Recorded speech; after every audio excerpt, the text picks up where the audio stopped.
Hello and welcome back, Eagles Nation. This is Andy, aka the Calibird, and on this channel we talk everything Philadelphia Eagles. Recording this on a Sunday, August 20th, and we are less than 3 weeks away from the start of NFL kickoff. The Philadelphia Eagles are currently in joint practices with the Indianapolis Colts as they prepare for their preseason Week 3 final matchup. I just wanted to update Eagles fans and give the latest news and notes, as well as touch on some injuries and recent transactions. But before we get to that, I just wanted to give some final thoughts on the Eagles preseason Week 2 matchup against the Cleveland Browns. Like the first preseason Week 1 matchup against the Ravens, it was a close one, resulting in a 18-18 tie. I thought overall the team looked sloppy in the first half, particularly the first possessions on defense. They had a few penalties. Browns rookie quarterback DTR Dorian Thompson-Robinson looked like he was having his way in the passing game.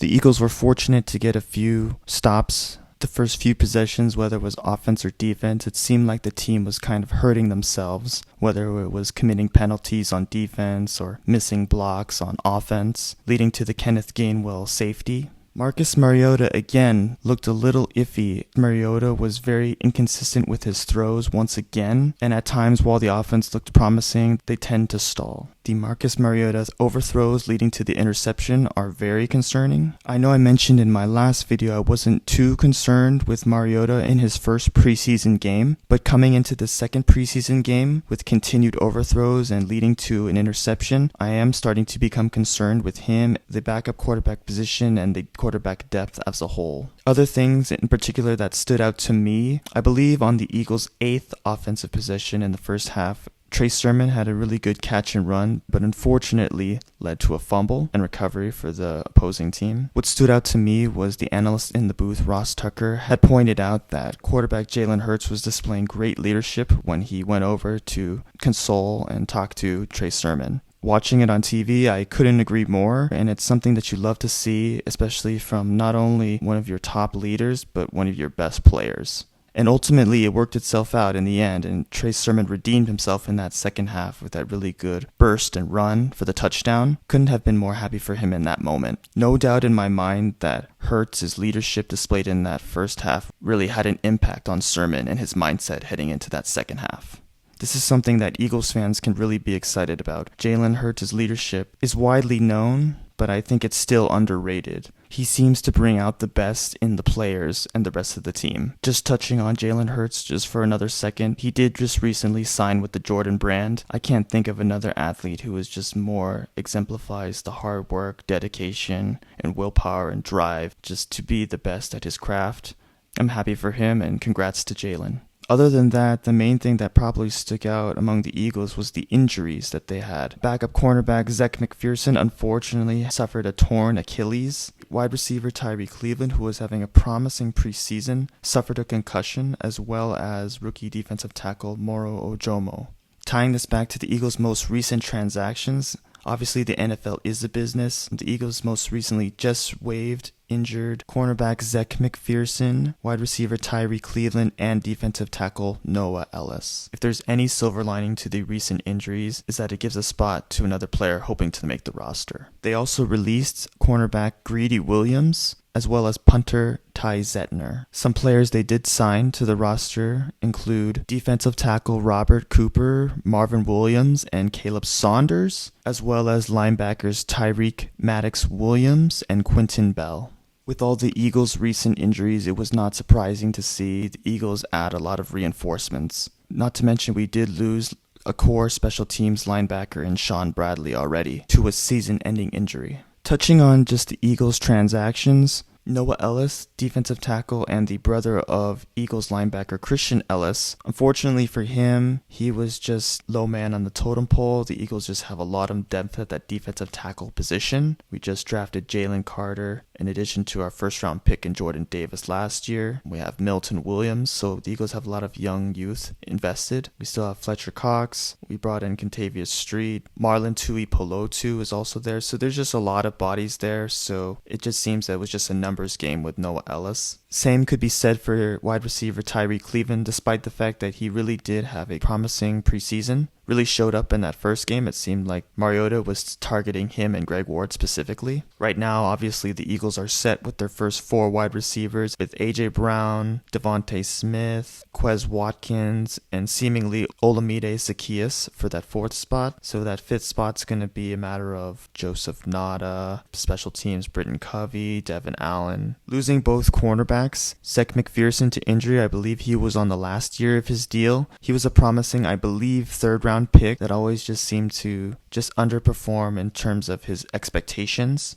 It seemed like he was really being given more of an opportunity to really stand out this year, and it seemed like he was making those steps. The injury was very unfortunate. Greedy Williams was a cornerback that was brought earlier in free agency that I thought could add some depth, veteran leadership, and possibly do a positional change to safety, and could kind of reinvent himself a little bit and his name. He was a first-round pick a few years ago from the Cleveland Browns, so obviously the talent was there. He just didn't seem to put it all together. Coming into the Eagles, it seemed like he didn't have a lot of expectations. He could just be a rotational backup, and it seems like the young youth that we have now and a lot of our undrafted cornerbacks are starting to take those roles. And while the Greedy Williams contract wasn't seemingly that expensive, I believe it was $600,000 guaranteed, it might be best to roll with some of our younger options. The likes of Mario Goodrich, Eli Ricks, Josh Jobe. The Eagles have a plethora of young talent at the cornerback position, which they haven't had in a while. I'm starting to think that the difference in play and the youth combined with the talent just makes for a lot of upside, add into the fact that they're low-cost options, and so the Greedy Williams cut makes sense.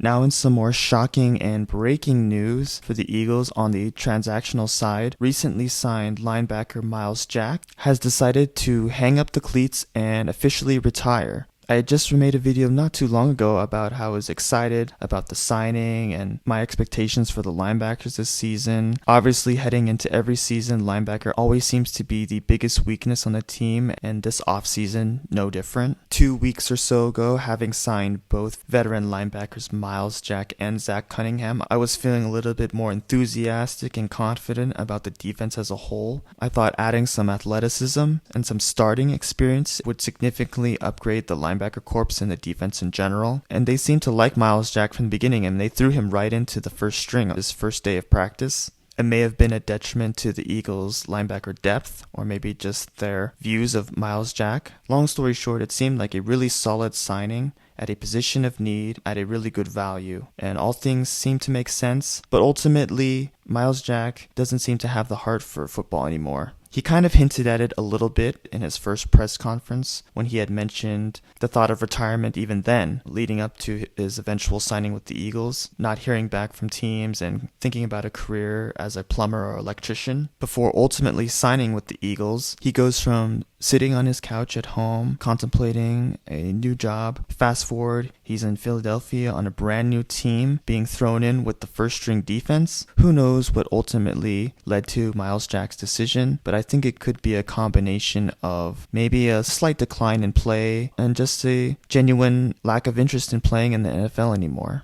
While it is unfortunate to see, and I still think he could have contributed to that linebacker core, I don't have any hate towards Myles Jack. I think he's generally just done with football and wants to move on. I don't compare this to the Frank Gore situation. I don't think of him as Frank Gore. Moving forward, I see the starting linebacker positions being held down by Nakobe Dean and Zach Cunningham, who's been getting more and more run lately. Seeing that we did just lose Myles Jack and we did lose Sean Bradley to injury, I will be interested to see what kind of moves Howie does make for the linebacker position. Christian Ellis has been stepping up a lot in preseason. We still have Nicholas Morrow, but I wonder if we make some other transaction. Heading into this final Week 3 preseason game with the Indianapolis Colts, it'll be a nice little reunion for Shane Steichen and Eagles players. I'm hoping to see Anthony Richardson get some run. The Eagles already had some struggles with another mobile quarterback this past week in DTR, Dorian Thompson-Robinson, so I would like to see them be challenged in a good way by Anthony Richardson. Really going to be focusing on the quarterback position like a lot of Eagles fans. Due to the recent success of Tanner McKee in the past 2 preseason games, I believe Mariota does have some pressure on him. Not necessarily to hold that second spot. Despite Mariota's struggles, I still believe he will be the backup heading into this season. However, how long he holds onto that position remains to be seen. Ultimately, there are still some questions out on the roster, but I think the majority of them have been answered. You'd like to see the Eagles get through this game cleanly, with little penalties, and of course, with little to no injuries. That might be hard considering it is the third and final preseason game, so it's bound to include more backups and players on the roster bubble. But regardless, you'd still like to see a clean game. And while some head coaches and teams may choose to play their starters, including Andy Reid playing Patrick Mahomes, the Bills playing Josh Allen, frankly, I'm okay with Nick Sirianni keeping Jalen Hurts and the rest of the Eagles starters off the field as much as possible. This team has high expectations to not only make it to the Super Bowl, but to win the Super Bowl. In order to do that, we're going to need everyone, and we can't afford to lose any players, especially our most important players, in a meaningless game. But yeah, those are just my overall quick thoughts on the Eagles' past preseason Week 2 game against the Browns. Obviously, we're still a few weeks away from the regular season, so transactions are still yet to be made. We still have some time before we get down to final roster cuts, but each day just is a more exciting time before the Eagles head to New England for Week 1.